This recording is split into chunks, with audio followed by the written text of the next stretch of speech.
You will see, just be patient. This involuntary, so I don't control these things. It's just my muscles sort of have some sort of contractions. See here, you'll see more perhaps, that one. So it's mostly this lower leg. Also I feel it in the here by the knee, and it's all mostly the lower leg, but also the upper half of the leg. And this thing, it's from what I understand, so I absolutely don't control anything. The smaller like contractions like this, I don't feel them really. The bigger one, I do feel them. It's not painful. However, these are the best or the least worst, if you want. These don't bother me. What is really terrible, it's especially at night time. I give you an example. It's happened to me several times. I sleep and I wake up in pain, sometimes even screaming of pain, not loud like you're burning yourself, but just screaming because of pain. And that usually it's here, if I remember well, the big muscles here, or the top one. It's mostly the right leg.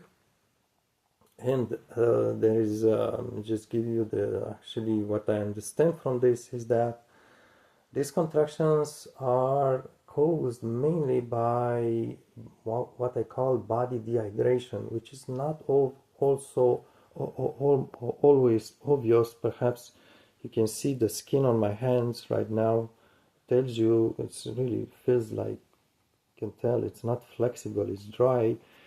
But I was saying that this kind of dehydration, so I do have a problem with my lungs, which lose humidity, but it's more than humidity in the body, the fluid, water, what you call it.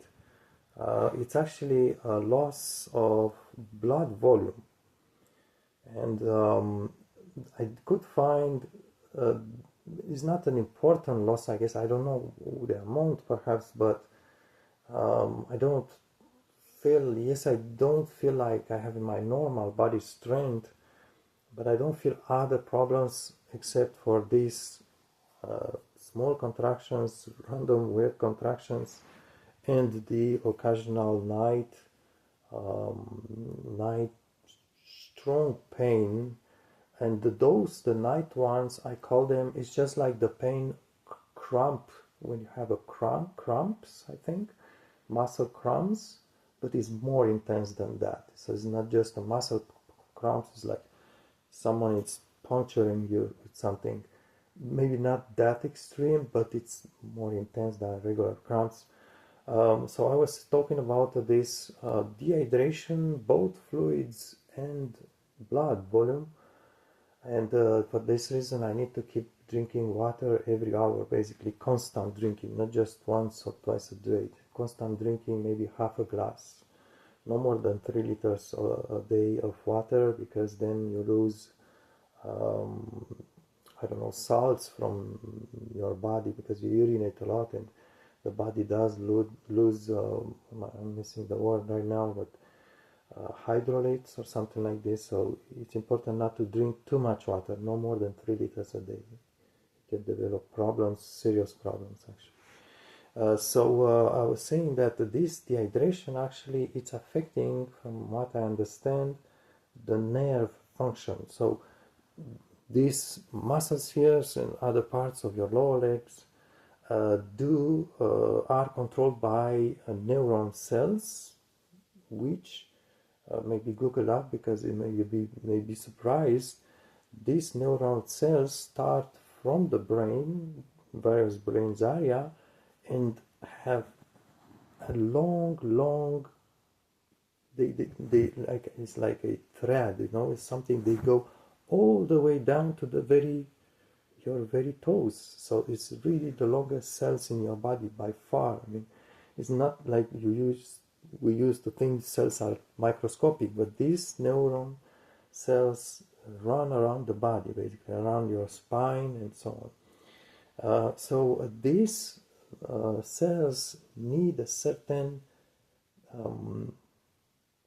around those long threads, if you want.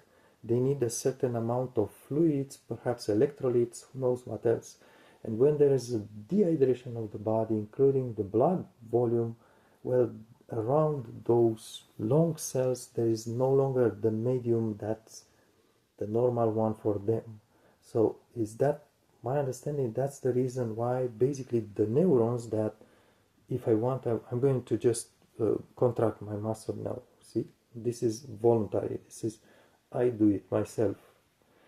I use those neurons, those long cells, but because they are missing whatever water and so on, they also contract by themselves, actually send wrong signals which are not coming from my brain to the various muscles because of that dehydration problem, which is kind of makes them malfunction, so to say. This is what it's explaining, this sort of reactions.